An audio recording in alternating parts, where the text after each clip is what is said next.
Yo, All right, what's going on? welcome back to an episode of Court Kings. I'll run point on this one. I get it. Point. Court Kings basketball. Like But it. Like it. All right. All right. Thank you. Somebody appreciated that. there you go. All right, all right, Jaquan. All right. You're tired. I get it. Whatever. This guy's not amused. Anyway. you got a clip All on right. beard.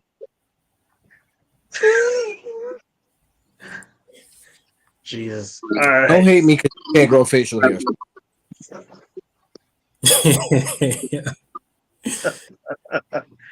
I right. said This facial episode. hair, not pubic hair. Oh my gosh. This episode, we're going to discuss the success of the current Pistons team and a surprise out of the Western Conference this year and talk about the similarities and some of the differences between that and the '04 Pistons team. Sorry, the Kings and the Pistons. But I'll turn it over to Eric and Jaquan. You guys do what you got to do. I want to sit back. I want to see what we're talking about. I want to hear. I want to know where you guys came up with this from and what you guys are thinking. So, Eric, you got the floor is yours, brother. Actually, I just want to kick this off by asking directly Kelvin a question. We want to go right to you. Right? I'm going to follow up to you. Do you think the Jazz, right, is more so a product of what's going on in the Western Conference and the NBA as a whole? Right? Do you think the Jazz is actually championship material? If we're going to compare it to the Pistons, I find that kind of offensive, right? Because the Pistons had to take out some good teams. Out west, who's that threat right now that would make the Jazz, I guess, a legitimate contender to you? Because I feel like the West right now is pretty even. There's a bunch of shitty teams. Well, the reason why I posed the idea that the Jazz might be the '04 Pistons Yep. is because of the unsung narrative that the Pistons had no sexy stars. Yeah, they had to beat a lot of good teams, but that came with the territory going in. Nobody expected them to get as far as they did until they caught on and they started picking up the like everybody said, they catch fire at the right time. When you look at the roster for the Utah Jazz, everybody can score, and then everybody is playing defense, and they're being led by Lauri Markkanen, the 7-footer who has solid 3-point shooting, and he's double doubling right now. And then you still have Colin Sexton, who can score. And he can be hot and cold, but honestly, he's a legitimate scorer. Obviously, you got somebody who's a floor general and Mike Conley, proven veteran. Like you have a mix of a lot of young talent on this team with some good some good solid veterans that can kind of propel them. And obviously, when you compare that with the teams out there that could definitely bring them a challenge, I think it's possible that you know with everything being said that they could be a dark horse in the West. Like they could be the '04 Pistons. Like obviously we got the Warriors. We expect the Warriors to get better. Looking at the West, we expect the Suns to kind of figure it out. The Clippers, we'll see how they go. They're really going to depend on Kawhi Leonard and whether he or not he can be available. Yep. And then after that, this is the Grizzlies.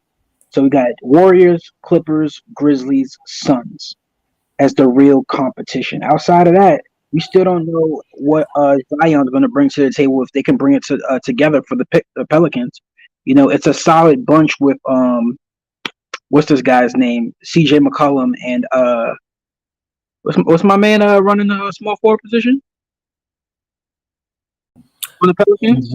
Grant, I'm blanking on his name. Played for the Lakers, got traded. Brandon Ingram. Brandon Ingram, yeah. Brandon So Ingram, on paper, we'd like to see it come together really well because of how explosive Brandon Ingram could be, and then we know the dominance that Zion can bring. But he's, his body's still not holding up like we wanted to, even though he lost some weight. So, like, I think that's the real testament.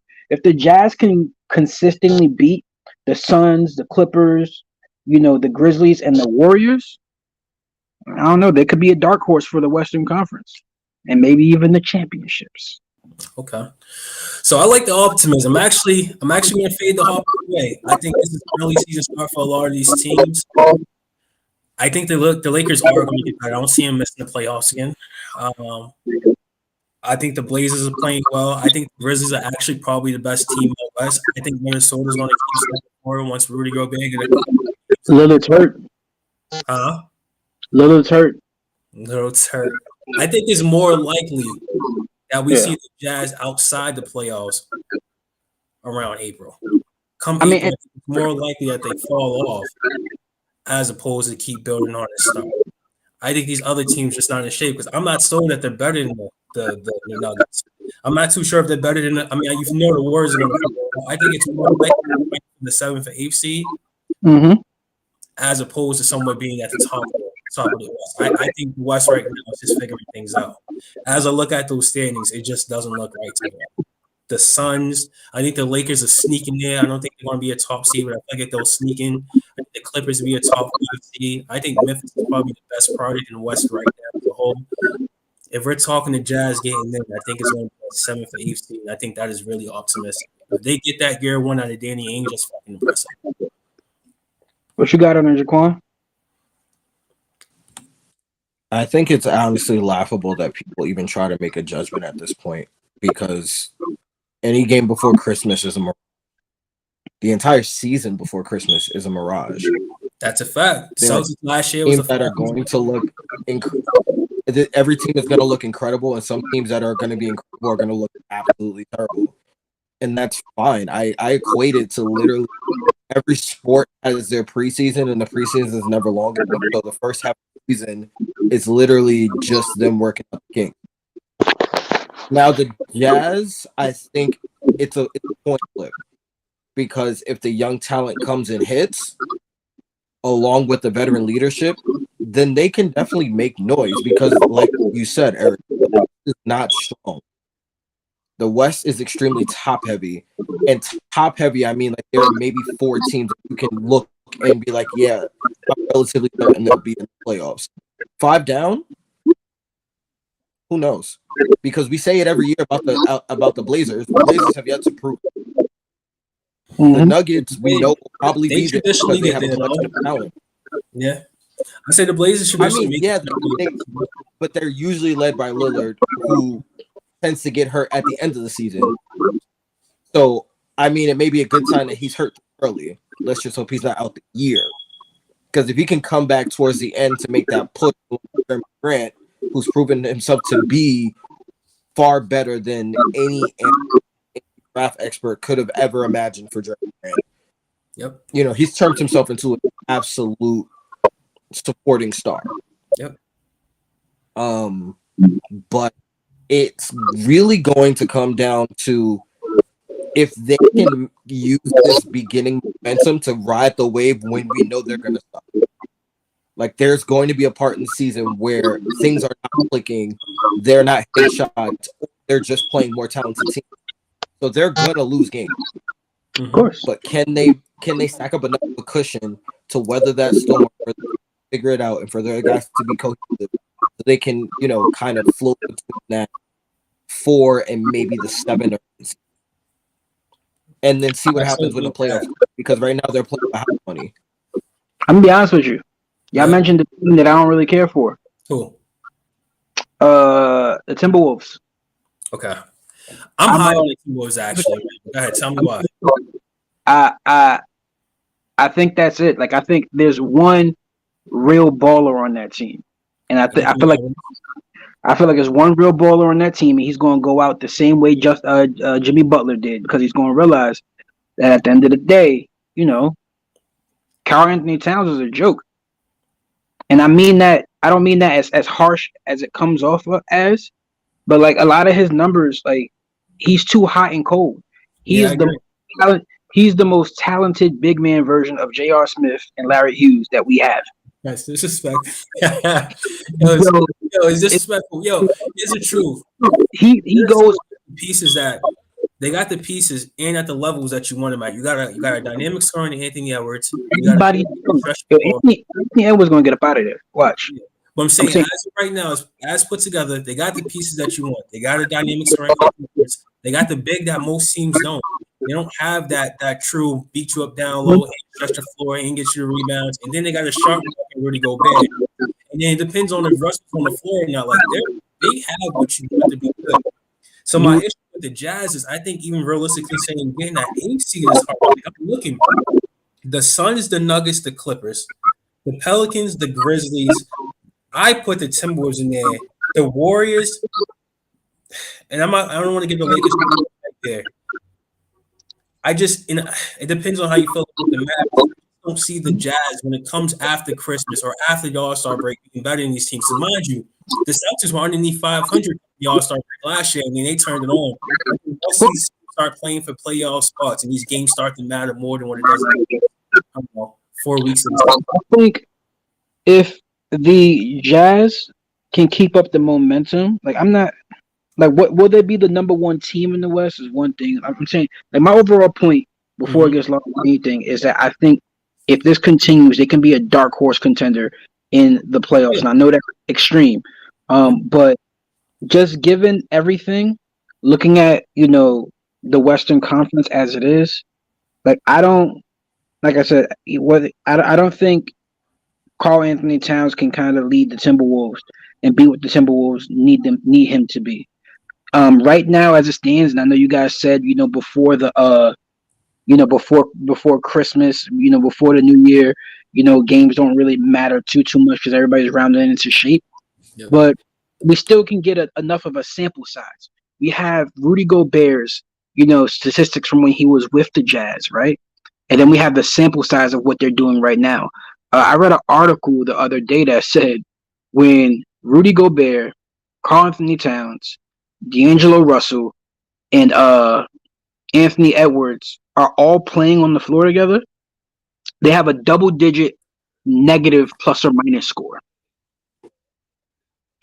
So it's obvious the same things that was a detriment for Rudy Gobert in Utah are the same detriments that he has right now for the Timberwolves. It's not making any difference. Like, yes, he's still a defensive, stout, and he can, he'll get you your rebounds, offensive, defensive, and he might even put up, some points here and there. But ultimately, his game, his facet is one dimensional.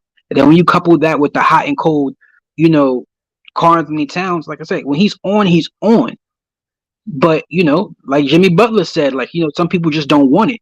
And I don't think he has it. And eventually I feel like Anthony Edwards is going to see that. So he's going, probably dip up out of there.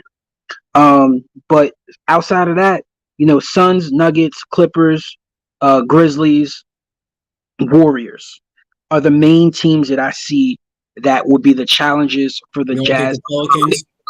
There would be a test for the Jazz. The only reason why I don't include the Pelicans is because as much talent as Zion has, we need to see it super consistently, and we need to see him available.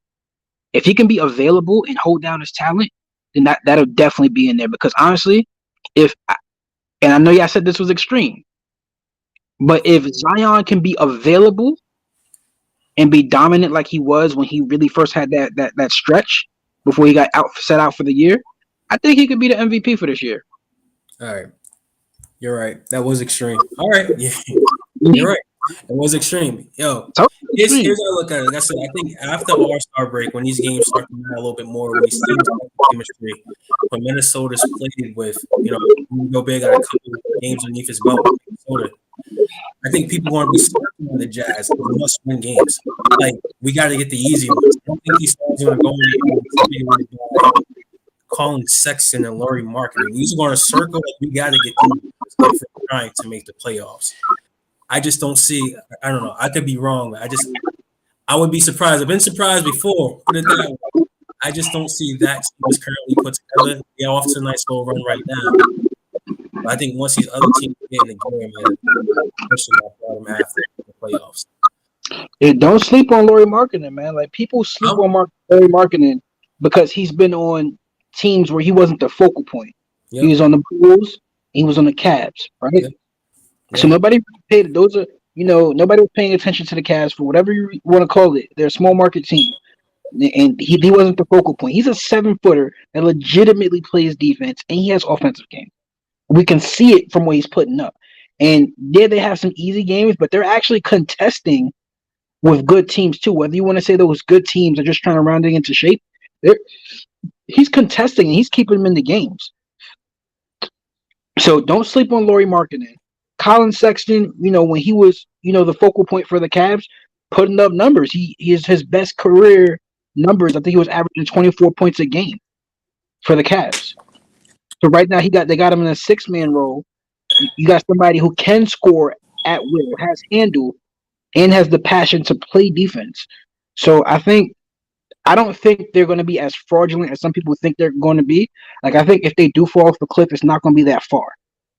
So yeah, it's very well possible, man. If you start seeing that, oh snap, you know, these Jazz are really out here. They're still holding it down. Don't be surprised.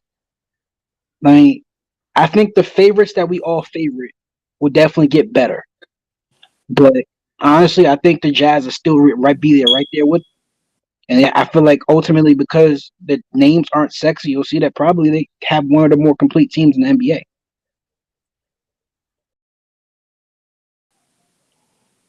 If I'm being honest, Yeah. I think we're putting way too much stock into a player's name or the guys that we know, when in reality, at this point, it has nothing to do with the players. Everything you guys are talking about are things that are out of the hands of the players. It's about coaching. What coach is going to put their players in the best situation to survive the run when you know the top talented are going to rise? Because none of these teams have what we would consider top flights. None of them have those guys. So when the teams that are more talented figure out whatever new things they need to figure out, they're going to rise. Which one of these coaches can get their teams to still play hard, play consistently, and win the games that they need to win? That's my biggest thing with the Timberwolves. I understand the plus minus. I understand guys are trying to figure out how to play together. But from a coaching standpoint, if whoever's coaching the Timberwolves, if they can figure out the formula for that team, there's enough talent there for them to be a top 5, probably a top 3. How weak the Western Conference is right now. But I can't give them the benefit of the doubt because we all know Timberwolves find some way to screw this up. They always find a way to screw it up, which is why I said before Christmas, it's Mirage. Before the All-Star break, it's a momentum swing. The real teams come to play after the All-Star break when they know it's time to put all their chips in. Yep. And then you're going to find out, what players want it, what players don't, what coaches have figured out. They figured out through the first half of the year or the first 2/3 of the year. And in the last 30 years, we find out what teams are for real. It's proven the last couple of years, all the teams we thought were hot were fraudulent at the end of the year. And I can speak to that as a fan. You can find the frauds. Not all of them, because I know there's some people out there. All of them. Some guys are gonna fall through the cracks. I'll give it to you. Some guys are gonna look good in the regular season, and then when it comes to doubling down, when you're not gonna score 135 points in the game in the playoffs, and you gotta play D, you find out what teams got guys that can go and get buckets and what team doesn't. Now, with the Jazz is, if the Jazz can do what the Cavs did kind of last year and keep some sort of home court advantage, they got a shot to at least make it to. Yeah. And when you say like dark horse contender, you're talking contender to make the playoffs. That's what you're referring to. Who, me? I mean, when I'm talking dark contender, I'm talking about Eastern Western Conference final. Yeah, so I don't think the Jazz are dark horse in the playoffs. I think the West is weak enough where the Jazz can make the playoffs. Yeah, so I'm still iffy on that, right? I don't think so, to be honest. I don't. Yeah, my problem is I don't trust the talent in the West because the talent that's there is so fragile and so unstable that every time we think we have guys that are established, they're hurt or they play like trash or they look like a shell of themselves. Like, it's ridiculous. How many times are we're gonna keep talking about the Clippers before we realize that the Clippers are frauds? Yeah, I've been until Kawhi decides to come back and play. Yeah, it's like PG is nice, and I'm never gonna not say PG's not nice, but that team is fraudulent. The makeup of the team, frauds. They got nobody else but PG, and we all know PG is not regular season PG. And more likely than not, playoff P is going to disappear. Yeah. And it's somebody just kind of has to say it. Like, yo, that team needs to get blown up. Straight up. I mean, They can just keep mention saying the they're Western building, Conference. but they keep getting the same spot. Yeah, but you need one of those guys to get to the Western Conference Finals, even the Eastern Conference. I can't think of a time aside from the Pistons when you didn't have a top true 10 player that got you there. Like you think about the finals last year, you had Tatum, Brown, top 10, but you had Tatum and Steph was like the biggest difference in the finals. In the Western Conference Finals last year it was obviously the Warriors. I think the Grizzlies. Go back and double check, and then the East was obviously Jimmy Butler, Tatum. In the playoffs, if you don't have one of these guys, man, you're seeing an early exit. 9 times out of 10, you're seeing an early exit. And even I think the year before, I think the Dallas Mavericks squeezed into the Western Conference Finals, but obviously that's because of the super numbers. I don't see how any of those guys, stops anybody that matters. Steph in the playoffs, even Ingram in the playoffs. You know what I mean? I don't see it. Like if they make it there, I'll be surprised, right? But if they won a round, let alone talk to the Western Conference Finals, because they won a round in my eyes, they're getting in. They're not getting in as the 1, 2, 3 seed. They're getting in as the 8, 7, 6 seed. And one of those top 2, 3s in the first round, then dog bids out this fucking tape. I don't see how you beat through top 10 guy who knows what he's playing for. Like, so I'm going to eliminate Tatum and Giannis on the side, obviously, but saying that type of magnitude in the playoffs is tough. Giannis averaged like 40 and 20 versus the Celtics. That was a man that wasn't trying to get eliminated.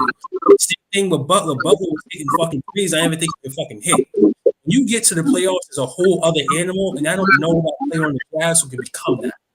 Right? Who has that dog in them? Like, I'm a top 10 guy. I think you need that. There's a guy. There's definitely a guy. He just has to prove that he's a guy. If you follow Colin Sexton's career at any point, he's been a dog. The man literally, the man played 3-on-5 when he was at Alabama because they didn't have enough players, and he almost won the game by himself. So if I can't sit up here and lie and say the Jazz don't have a guy that I can look at and be like, he's gonna say, "Give me the ball, and we're gonna live and die with me." He's gonna go to the coach's face all the time and say, "I don't give a hell." He has that type of mentality that young Kobe had. Young Kobe was like, "I don't give a damn." I agree with the mentality. Has to happen, but I'm gonna take this shot and I'm gonna live and die with the result. Listen, I'm not calling him. Yeah, no, I know. I know what you're saying. I'm saying but the mentality. He's that dude that at the end of games, when somebody else is going off, he's gonna go to Mike Conley and be like, "Yo, find me, give me the rock, back the hell up." I played with those dudes. Those dudes lost me games in fucking pickup leagues. They think they're that guy. Go get the ball. I get it. What I'm saying is like they're not lining up with that top end talent. And I think you need one of those guys. There's a reason why he went out there and got right? Like him himself makes that team look completely different. Everybody's mind changed about what the Cavs could be. And if they get into the playoffs, we're not looking for we beat Garland and whoever the fuck else was on that roster. Now, First of all, how the fuck stop Donovan Mitchell from dropping 40, 45 points?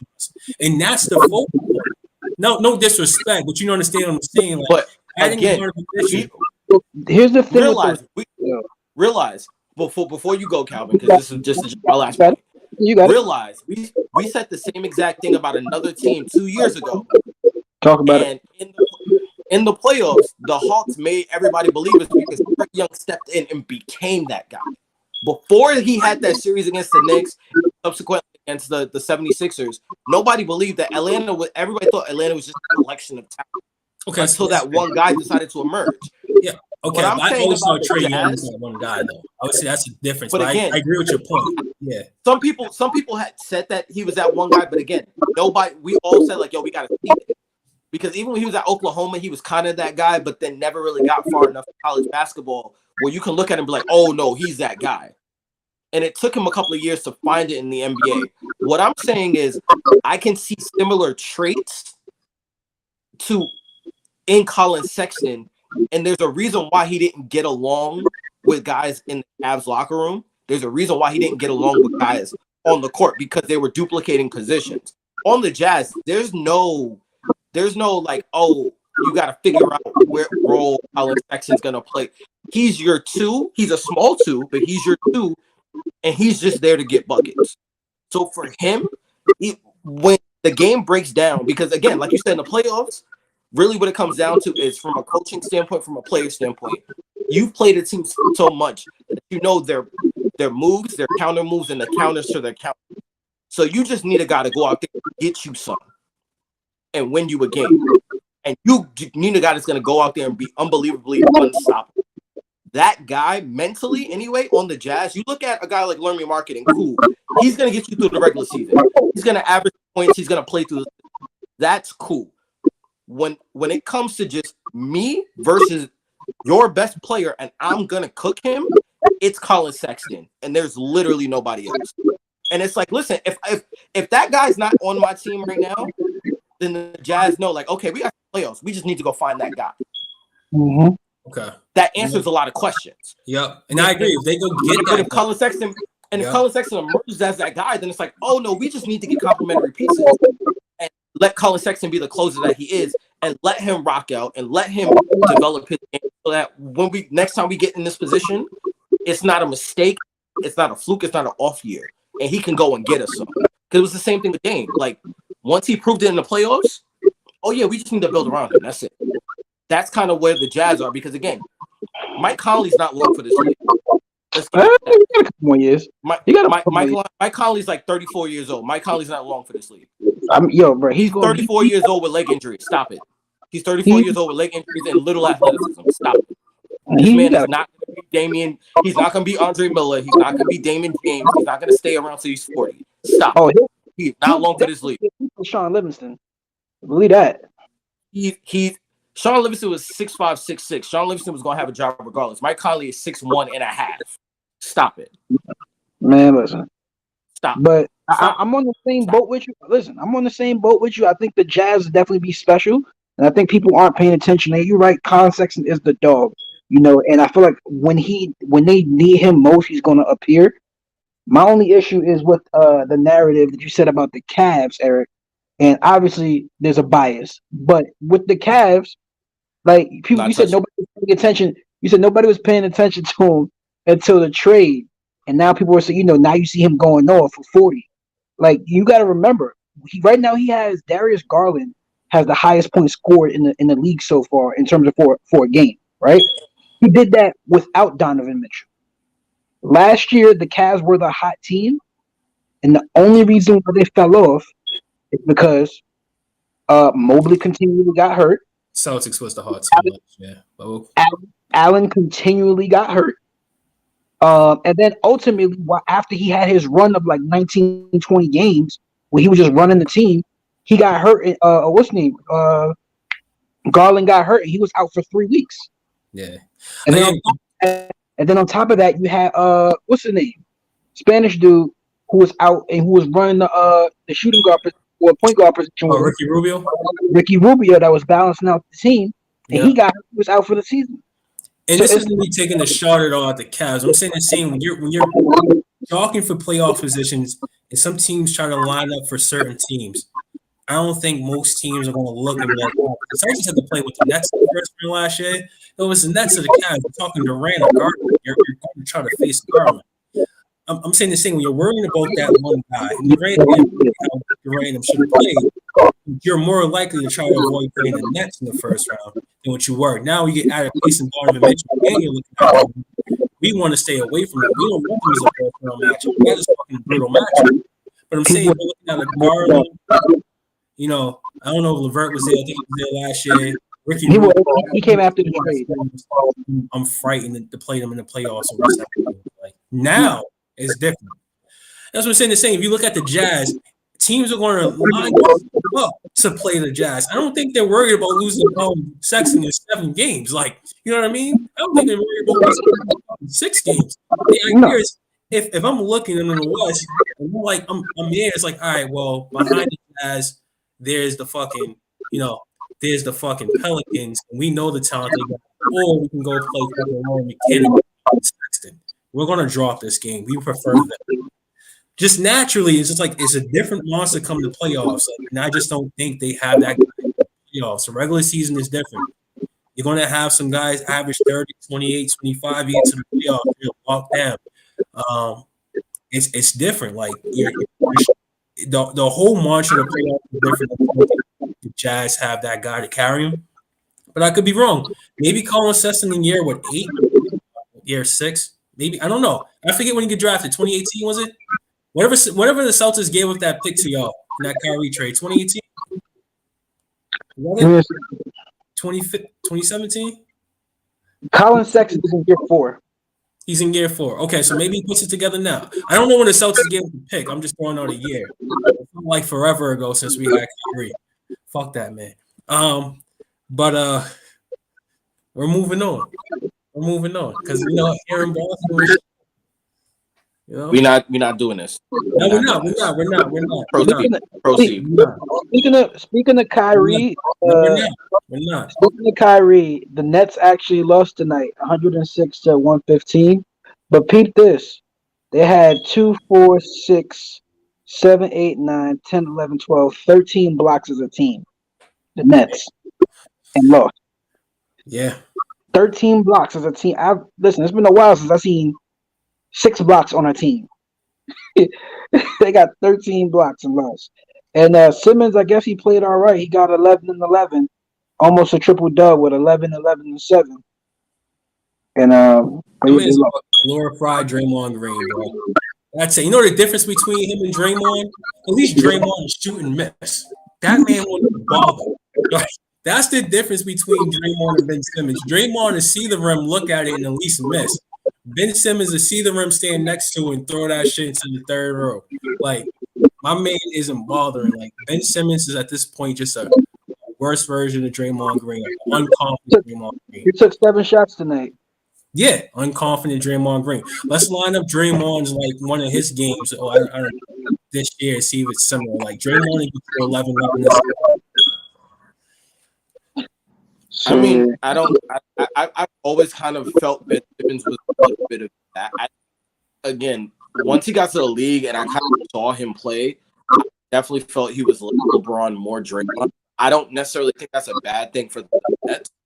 I think this is I hate to say it's a moral victory, but it's a moral victory because in his last game, took 4 shots. It's a game where he played fully, he took shots, he facilitated, he rebounded. He did what you want him to do. Because at the end of the day, now that Kyrie's back, you don't really need Ben into the playoffs. So it's just getting Ben acclimated, getting Ben comfortable, and getting Ben to not have anxiety attack every 3. Or foul out. That's really where we're at with him. The Cavs, did the Cavs make the playoffs last year? Did somebody remind me? No, you trying to be funny. All right, no. I'm actually not. I'm actually not. No, literally, I'm not being funny. I'm not being funny. That's a serious question. They lost What I'm saying is, with the Cavs now emerging is definitely a playoff team. Are we even sure if the Nets get back to the playoffs to use Ben Simmons? Like, is that a shoe-in deal that the Nets get back? Yes. Okay. Yeah. The Nets will make because you have up to 10 spots. You have up to 10 spots in the East to technically make the playoffs, because technically the play-in is the playoffs, and nobody wants to play the Nets in the playoffs. Okay, I agree with you. Is it an extra game? Sure. But at this point, at least to me, the more games the Nets play with their big 3 together, the better. Yeah. And again, it goes back to me. It goes back to coaching. If you can coach this team and you can figure out a rotation where you stagger your stars, they will not be depleted by the end. And there are not 8 teams or 9 teams better than the Nets right now. No, I agree from a talent standpoint, but let's take the talent away from it, because what we learned last year is that actually team basketball matters. They got dismantled and swept and saw the broom, and them niggas got absolutely out of here from the Celtics. So if they do make the playoffs, does Ben Simmons actually help them? No. What, like, versus, he may help against Giannis because the bigger body, have another person to put on them. But are they going to beat the Celtics at 1, the Bucks at 2, or the Cavs at 3, and the Cavs at 1, and the Bucks at 2? If they have to play one of those teams, how much does Ben Simmons actually help if we get to sag off this guy? Nothing. I'll put it this way. Ability. From the standpoint, I'll put it this way: it's twofold, because you can look at it from the standpoint of, as an offensive threat, does he help them? No, he doesn't help them as an offensive threat. But what he does do is, okay, you guys play off of him. Now you guys give him the Russell Westbrook kind of running lane. Now the question is, at the end of the day, does Ben Simmons hit his free throws or does he not hit his free throws? That's more important to me than his shot. Okay. The Because difference at the end of the day, hold on, let me finish. No, I'm But what with I'm you. saying is, but what I'm saying is from the standpoint of, now instead of having to deal with Jaylen Brown and Jason Tatum, right, from an offensive standpoint, because now it's pick your poison. Like your best defensive guy is gonna have to guard one of them, and somebody else is gonna get put in the in a pressure cooker, and they're not gonna be able to stop them. Now you have another guy that can go in there and theoretically stop one of them, or at least make it difficult for them. Because again, Jason Tatum did what he did because he was struggling. But again, the biggest thing with the big storyline with Jason Tatum last year was that he struggled, right? Well, Russ was hurt. Now, if you add again, but if you add that to someone who's just as big as him, just as strong as him, and just as quick as him, that's going to make him struggle consistently, then the rest of the team is going to have to win games. Now, the question for the Celtics would be, do you have enough pieces to overcompensate for that? I believe you do. That's a personal opinion. I believe they have enough that even if Jason Tatum is slowed down by the Nets, they have enough to counteract for that. My biggest thing is, if Jason Tatum's not going and you only have Jaylen Brown, do you have enough on the Celtics to deal with the offensive onslaught of Kyrie and KD, presuming they're both healthy, presuming they're both clicking? I don't think you do. There's the biggest problem. Ben Simmons takes away one of your biggest threats, whether that be Jaylen Brown, whether that be Jason Tatum, from a defensive standpoint. So you don't necessarily need the points from Ben Simmons. As you need his facilitating, you need his fast break movement, and you need the fact that he gets the ball up the court quickly. So it causes the Celtics to have to play on their heels. Okay. From that standpoint. So you have to look at it from not from what he gives you from a point standpoint, but what he gives you from everything else. Let me respond. He hurts your team in that way. Let me respond to what he said real quick, right? But pretty much what it sounds like, right, is the game plan for the Nets is to ultimately have Kyrie and Durant beat everybody. That's pretty much. And it won't happen. I think he forgets the one good thing about the Celtics is that their three wings are great. All three wings, with Jaylen Brown being great two-way players, they're going to still defend Durant and Irving, and then you have Marcus Smart still out there. So it's not like we want to go ahead and pretend that Ben Simmons is this all NBA defender, right? That never is going to keep Tatum to average 14 points a game. The Celtics do the same thing on the other side. The Nets struggle on the offensive end, and adding Ben Simmons to the offensive end is definitely not going to help him. So here's my argument: the difference between Ben and Russell Westbrook, the biggest difference is Russell Westbrook would take that open. He'll go. You see how bad the Lakers were. They actually wanted him to stop shooting, right? He got that bad. Ben Simmons is not going to do what everybody's thinking. The guy took, you said 7 and 4 shots a game. Did you just say that to me? 7 and 4? I don't think in the playoffs when he's mad, the mindset's going to change. He'll have that open lane. He's not going to take it. And then he's going to run right in the wall. I think you guys are seeing it as basketball knowledge. Sag off me, I'll get a body when I pull up. That's not Ben Simmons' mentality. If we're bringing this into reality, he's going to hurt them on both sides of the ball. Like, he'll help them out defensively, but on the offensive side, it's going to hurt him. He's not a guy that's looking for a shot. Maybe the passing lane open up more, but the guy that you want to try to get the ball to is Durant. You see what the Celtics did with Durant last year. They try to seriously just let Durant hit them. They double him and leave anything off to Kyrie. And now you take away another scoring, turn this to a 4-on-5. If a guy that's not even looking at the basket, I don't see how that makes your team better, right? Now, if this was a guy, at least like Rondo will at least take the three if you're lucky. Rondo will at least go to the rim. Ben Simmons is not looking to be offensively active. That's going to hurt them. Maybe that changed from the playoff times. But if you want to read me his start line right now, see, again, I think you're misunderstanding what I'm saying. You're completely you're mistaking me for Joe and Paul. I'm not telling you Okay. that Ben Simmons is, hey, he's going to miraculously make this turnaround. I'm saying tonight's loss is a moral victory because it shows that Ben Simmons is starting to become I get what you're saying. comfortable. I get And I'm what you're saying, theoretically, if he's comfortable come the playoffs, they would have worked all this stuff out. Now, what I'm saying is Kevin Durant necessarily was – there was the whole, him and Kyrie thing going last year. I'm saying that stuff isn't a factor. Mm-hmm. I can't name a lot of people that can stop Kevin Durant, and I also can't name a lot that can stop Jaylen Brown. So I'm looking at it from the standpoint of at one of those stars are going to cancel each other out. Yep. So it's a really a battle of like your second and third stars of who's going to kill you and who's not. Now I think Marcus Smart is an all-world defender. Like he should 100% probably be by the end of his career, he'll be a top 10 defensive player all time. That is my honest belief. But what I'm saying is Kyrie, from a package standpoint, say we get the Kyrie that we're used to.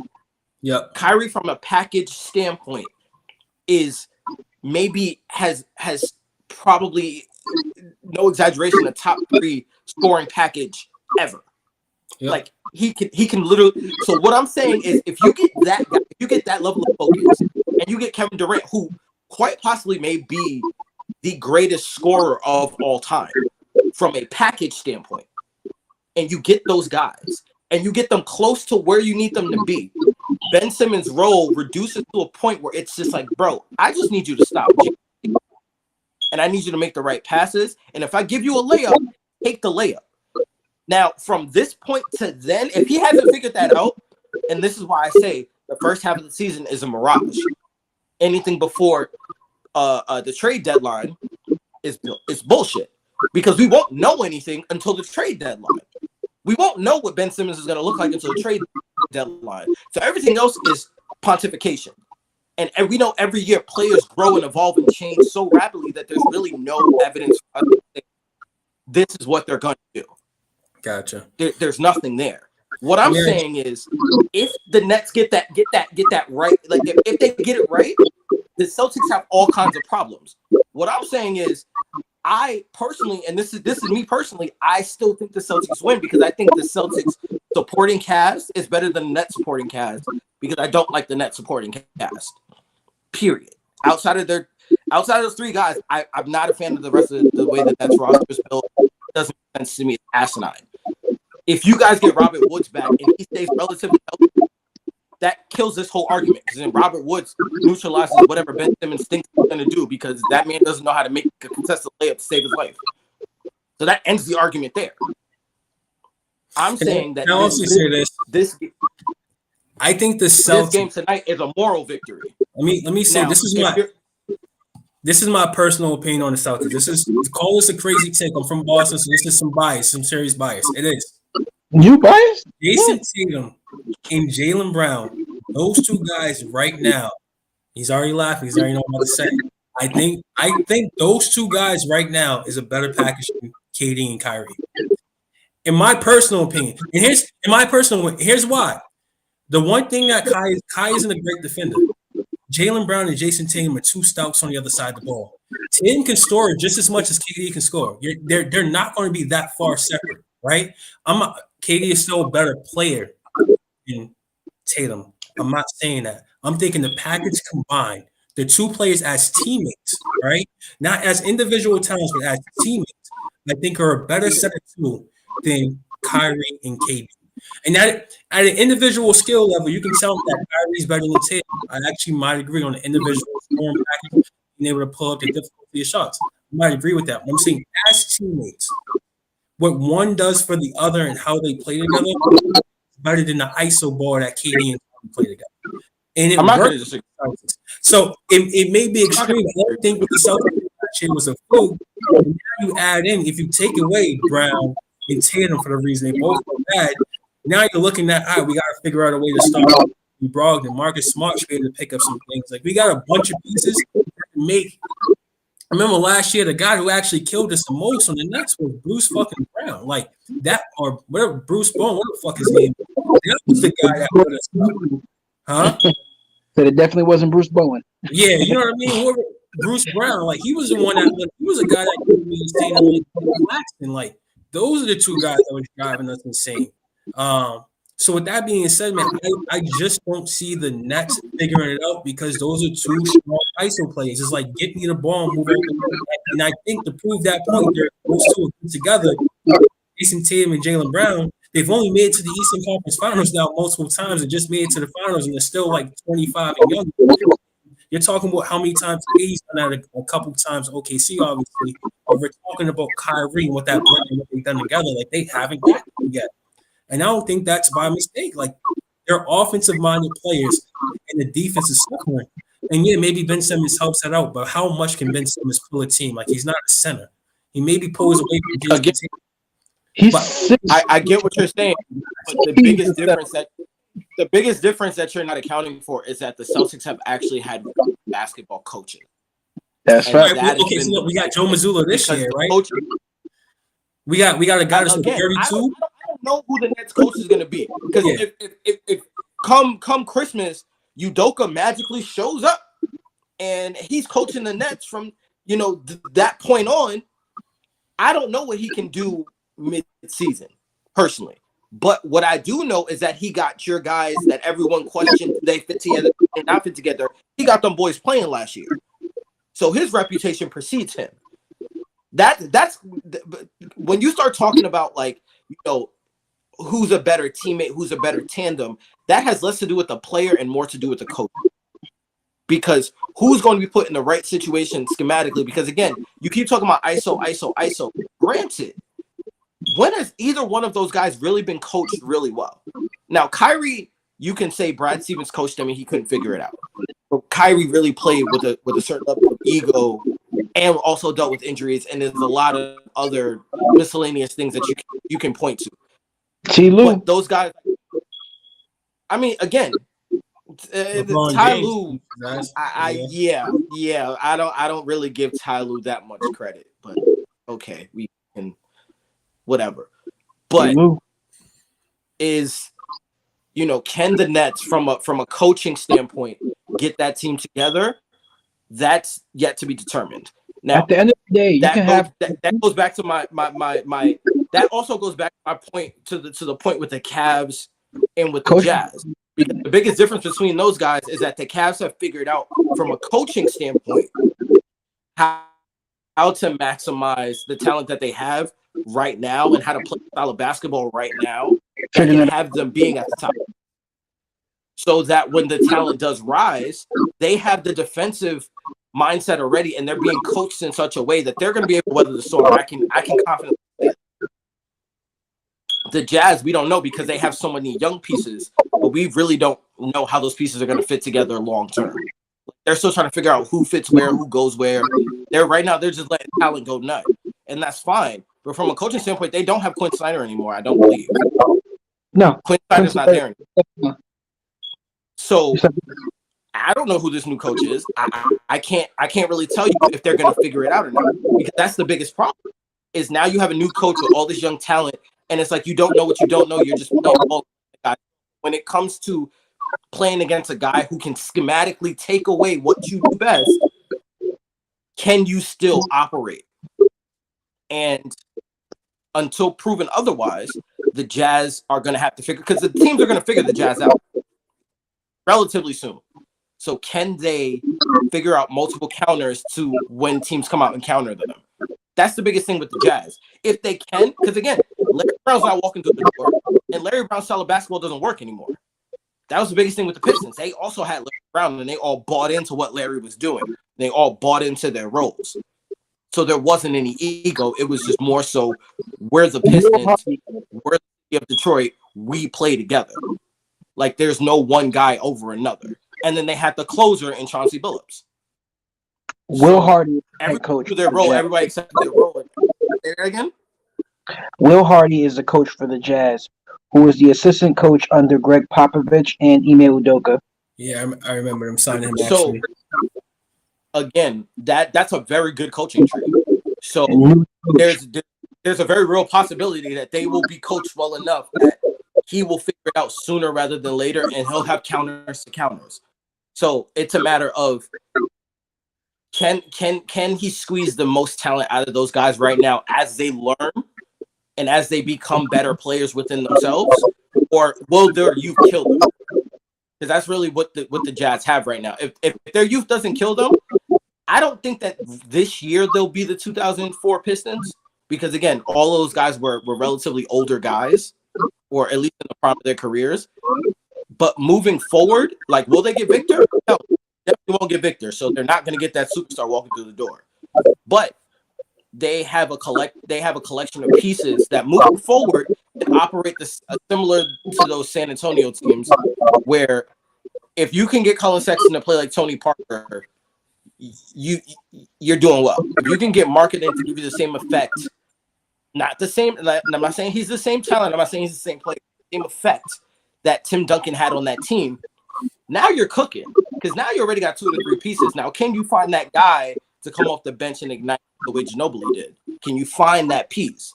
If the piece is already on the roster, can you accelerate the process? Maybe yes, maybe no. But the biggest thing is, again, you have marketing plan. You have marketing plan confident. But can he be that pillar in the middle where it's like, I'm going to get 20 and 10 from you? Like, I know I'm going to get 20 and 10 from you. So I have to figure out how to move all the other pieces around that 20 and 10. 23-8 is what he's doing, but last game he put up 25 and 10. Yeah. So again, what is everybody else doing? So Clarkson put up 26, Marketing put up 25. Olenek I put forgot up they had Jordan Clarkson. That's the biggest thing. I forgot they had Jordan Clarkson. They got their Manu. So here's the thing, right? So here's how I feel. Like, this is going to drive people insane too. I discredit coaches. I discredit coaches up maybe until we get to the playoffs. I don't think what Udoka did was a product of Udoka. That's my opinion. When he came to the Celtics, I think the Celtics bought into him because he was a different voice. But don't forget, Brad Stevens got that team to the Eastern Conference Finals many a times. They didn't disappoint. You just need things to talk about, saying they didn't work together. But they got fine and they were young. These weren't 28, 29-year-old guys. They were kids. You know what I mean? We're talking Tatum Brown, and we had the Kyrie years, and we had Gordon Hayward. Like, we never really had a great healthy team to really see the full part of what the Celtics could do. And then when we had all that turnover once they left, we still got right back to where we were. And then when Udoka came, we made it to the finals. But as Udoka left, and everybody was worried about how that was going to have an effect on the Celtics, we got somebody that's 32 years old that played at like Providence that nobody's ever heard of, named Joe Mazzulla, that got the Celtics, I don't know, the number 1 team in the NBA right now. Right? I'm in a transition. Like, the talent means more. Huh? So coaching is only like 30-40% of it, because I understand that just Quan's been like saying it a lot. It's a lot about coaching. It's 30-40% of it, because at the end of the day, you can have the best coaches in the world. Greg Popovich is considered one of the best coaches in NBA history. At the end of the day, you got to have the players to put it on the court. If the players don't put it on the court, then you ain't going to have nothing. You could be the best coach in the world. Look at Pop. Like, right now, the Spurs ain't going to be nothing. Pop was the example I was going to use. But here's the thing, though. Like, I think Phil Jackson gets credit for being one of the greatest coaches of all time, but he had Jordan, Kobe, right? Mm-hmm. Spurs won a lot of championships because they had a juggernaut team that played well within that system. Now we're seeing what the Spurs like, as opposed to what they were once the talent left. Got a guy like Bill Belichick. All these bad years, I know this is a different sport, but the idea is I'm giving coaches the credit for where to be at after timeout, maybe how to defend. But the players are the ones that's going to drop the basket. And with that high-end talent, I don't care what coach you have. LeBron's the perfect example. It didn't matter who the coach LeBron. He just kept switching seats. They were still getting to the finals. It was a roundhouse. You could have put any guy in that seat. They were getting to the finals. Look at the year that Steve Kerr got sick and got hurt. Luke Walton, I think they made it to the finals. I actually think they won. I have to double check. But the idea is that same coach when people pumped up Luke as being the next great thing, went to the Kings and got fired. It's the players that makes your coach look good. And I can tell you right now, Joe is looking great, but the talent is just playing all work. And that's how I feel. This is my opinion on coaching. Does it help out when you see somebody like Steve Nash? Yeah, you appreciate coaching a little bit more, right? But if we're talking about the talent, once again, I think it's 90% of the fight. And I don't know if Steve Kerr is this good without Steph Curry. I doubt it, right? I don't know that, but I doubt it. Having a guy like Steph, right, is one of those type of guys where you know once you get to the playoffs, you're going to be tight beats, like, and you can feel good. Like, you know, fucking get along. I got that guy come back into the fucking line. That guy's going to run fucking 500 miles on this court today, try everybody out and pop up the boots. Like, it's the player to me that matters more so than the coach by a lot. And I'm using the Celtics as this recent example. We got Brad Stevens, we have people that, and now we got this new guy that nobody ever heard of. It's only lost us 4 games so far, and 2 to the Cavs.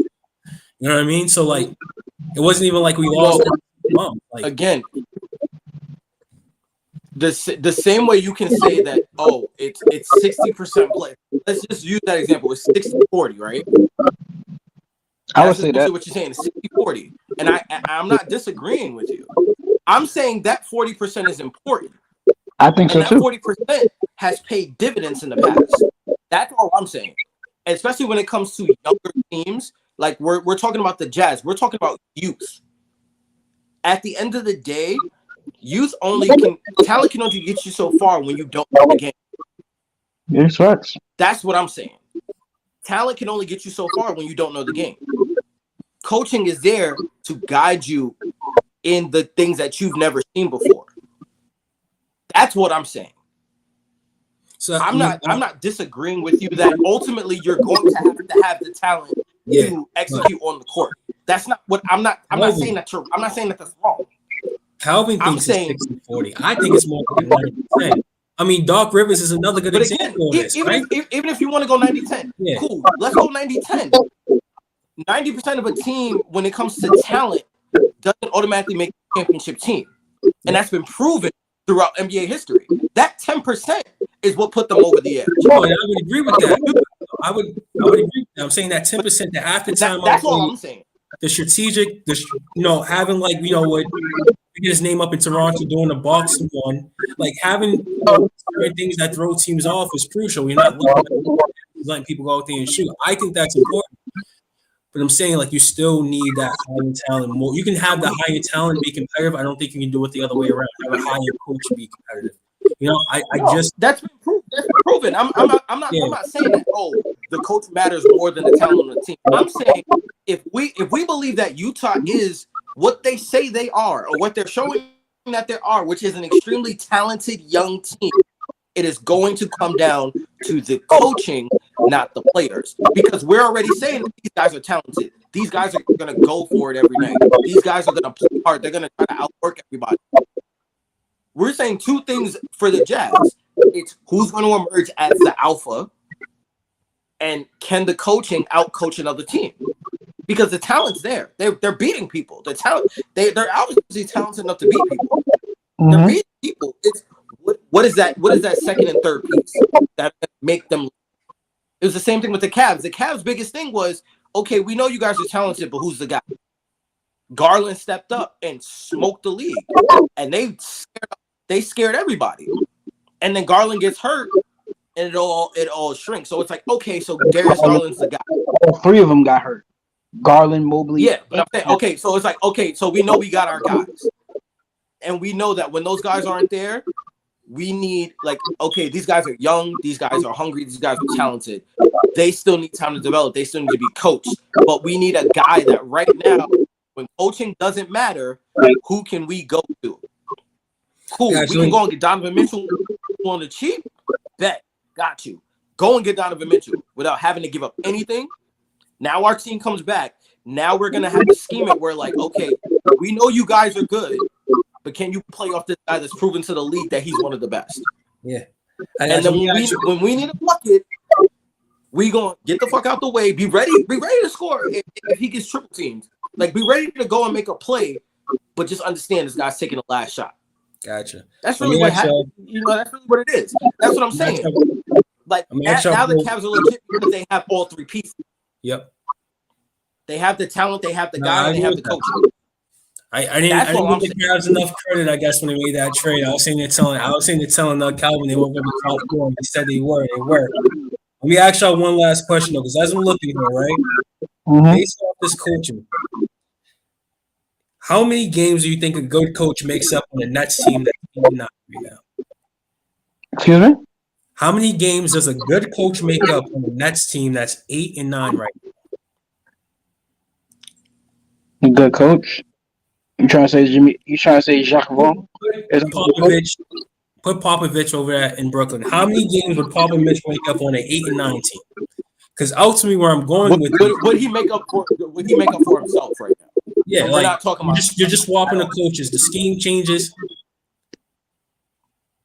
I would say he's maybe responsible for 32 games, 32 wins. No, I'm saying I'd say as of 30. right now, the Nets lost 9 games. They're 8-9. How many games do you think a Right. good coach would change? Would they be 10-5? I mean 10-7? Like they play I 17 think games, they lost 9. if you give them a good coach in the offseason, I'm talking about you give them the whole offseason to figure this shit out, right? I think the Nets right now are you said they're 8-9, so that means they've played 17 games. 17 games. 17 games. I think I they'd be would 11. say. Okay. What'd you 11. say? Okay. I think 11-6. I think they would. I think they would be 13-4. Whoa.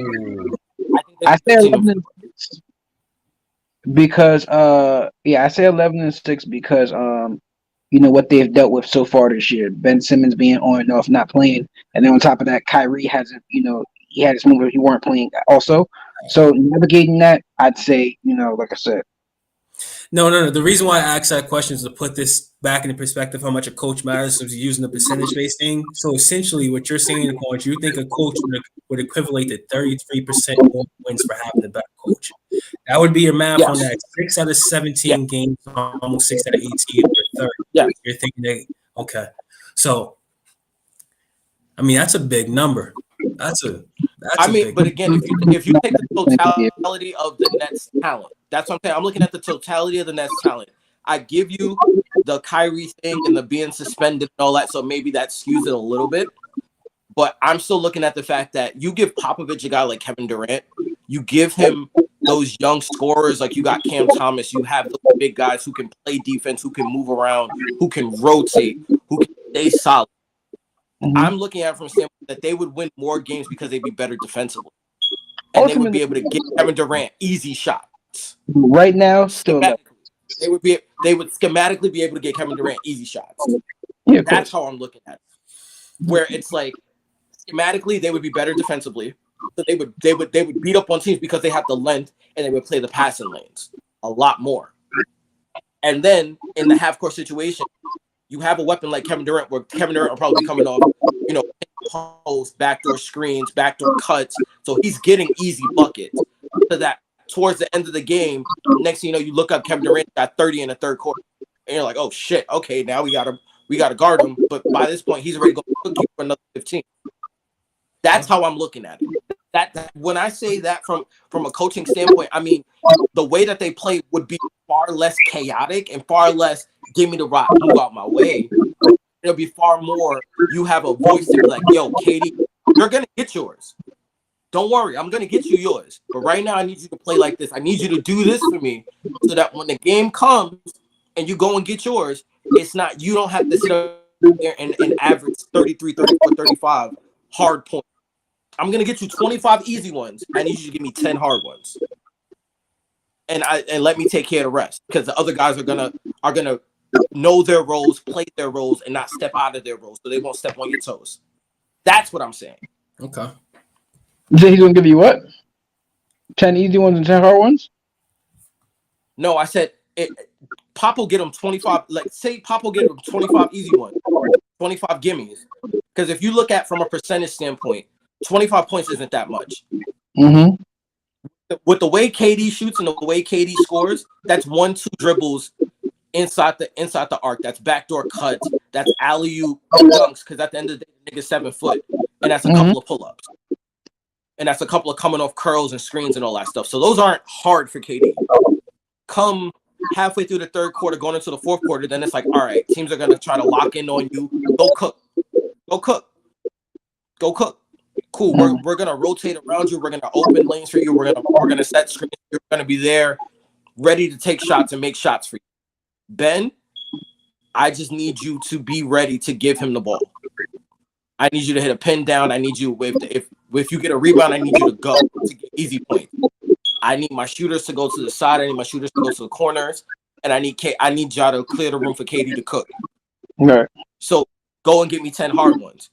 And guys, be ready. If he can't get the hard one, you got to get it easy too, because at the end of the day, he's drawing 3 defenders. So I need you to be there to give me a layup. That's the type of stuff I'm talking about from a coaching standpoint. That's the kind of stuff that's going to get figured out before the game. That's the kind of stuff that it's like when you take a good coach with a good quarterback. Like, yo, how can I make you not think, and how can I make you just dive into your talent, dive into your natural instincts? Like, how can I have you play instinctually instead of you thinking when you have the ball? That's what a good coach does. So that's why I said 33 isn't a lot, because at the end of the day, these players are coming in being able to operate at 60, 65. The best players. Like, I can 60, 65% of the time, I can go and get my own fucking bucket. I'm Kevin fucking Durant. I can go and get it on anybody. It's that extra little 33 where, like, okay, they're gonna throw at me, they're gonna zone, they're gonna do this, they're gonna do that. All right, how am I gonna react to it? If I have another guy thinking like, hey, here's your checks. If there's a zone, then I'm gonna have a guy cut this way, so you know that's an easy layup. If that guy's not there, there's gonna be another guy coming off the curl, so I don't even have to think about it. That's a handoff. So now it's like, okay, and now you got a team that is defending Kevin Durant. I have to, as a player that's guarding Kevin Durant, now I have to focus on all the other stuff that I know the coach is scheming, and I can't focus on guarding Kevin Durant. And you know for a fact, if you can't focus on guarding a good player like a Kevin Durant and Tatum and all that other stuff, and their only purpose is to score, and you're worrying about, is there a backdoor pin? Is there a guy behind me? Do I got to go under the screen? Now I'm thinking too much. Now he's gonna fry me every time. Now I'm getting cooked because I'm thinking too much now. Now I'm scared. I can't react. Versus the way they play now, where it's like, fuck it, they're not gonna do nothing. They're gonna run the same fucking play all the time. I know how to do this shit. We already know how to react to this shit. We're gonna take him out of the game. That's a huge difference.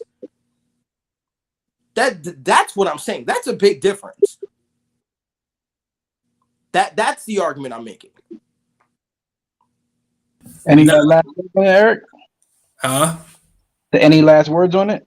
Nah, I mean, I agree. I agree with the overall sentiment. I think if you get a good coach with a good system, they can get, play like the right easier shots. I agree with that. I don't know how many games it can make up for, in terms of, I don't think it's 33%. I don't think he's going to add another 20 plus games or 18 plus games to the win-loss record. I guess ultimately the way I feel about it is, if that's the case, if this is truly how I guess the Nets are being perceived, then they should be out here trying to give up some picks to go get Popovich or somebody.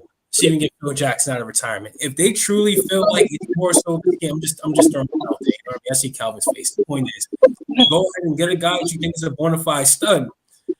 I just don't think that's necessarily the issue. We know Kevin Durant with the team system, done it with the Warriors, right? And I want to fall back to this. I'm falling back. Fuck it. It's Kyrie. There we go. End of the day, it's Kyrie. I feel back because it's not Durant. You know it's not Durant. This is literally him last year.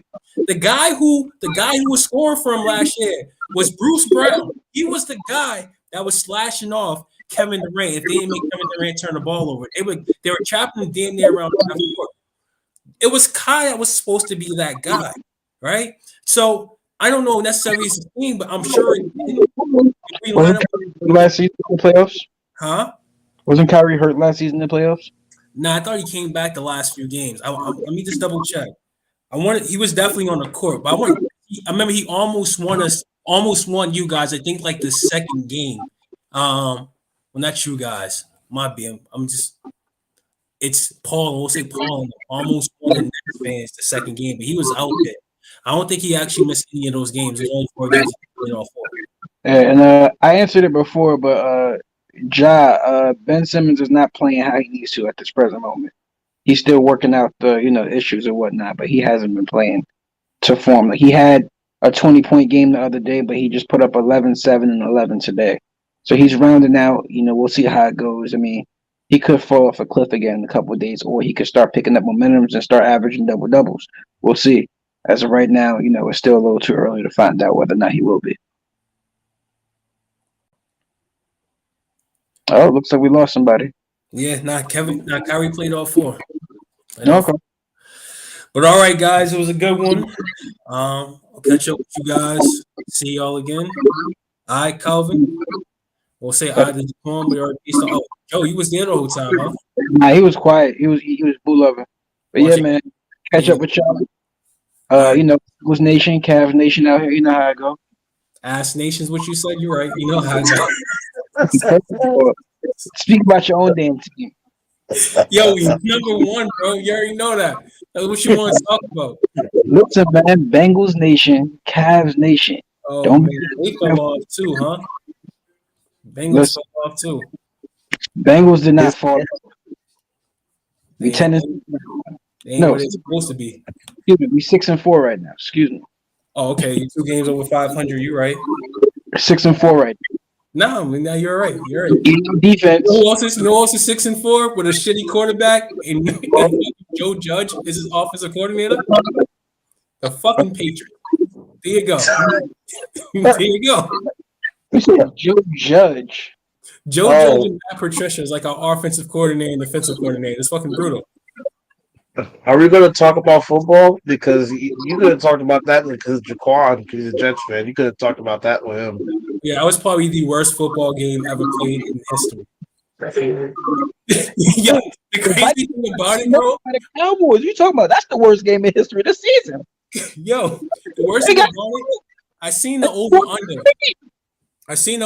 The under said under 37 and a half. I said, I feel like the Patriots can score 18. Maybe the Jets get 20. Then I seen that shit. I came back and checked the live. The under said under 21. I'm like, what is going on? Yo, look at the score. It said 3-0. I'm like, nigga, what the fuck quarter? Nah. They was going to go to overtime at 3-3. Yo, it was the worst football game probably ever played in all time. Did you not see? Actually, no. That fucking game with I think it was the Broncos and I forgot who the Raiders. The Raiders. Field goals. It was all field goals the whole game, and I think that still more exciting than 2 field goals that we saw. They were going to go. It was 2 touchdowns in that game because Devontae Adams on my fantasy. He scored 2 touchdowns. For the one with the Broncos? This past weekend? No, not that one. This was a few weeks ago. I know what you're talking about. Yeah, it was like all field goals. I'm like, yo, what the hell's going on? But this game that the Vikings played against the Cowboys, crazy enough, bro, I betted the Vikings. I took the Vikings to win that game. You know what's crazy about it is like I'm always high on the Vikings because they have open talent. When you're high on them, every year. Disappointing, bro.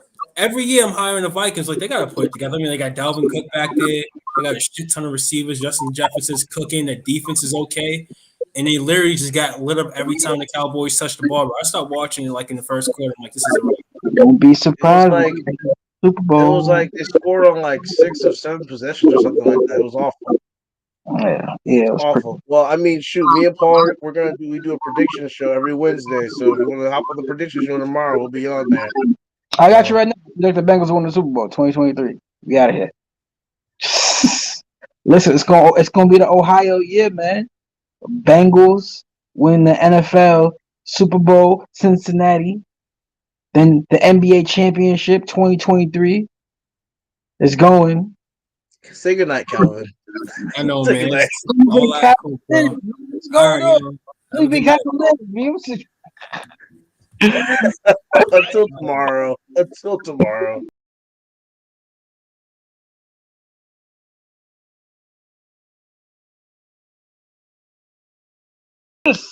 Avanda.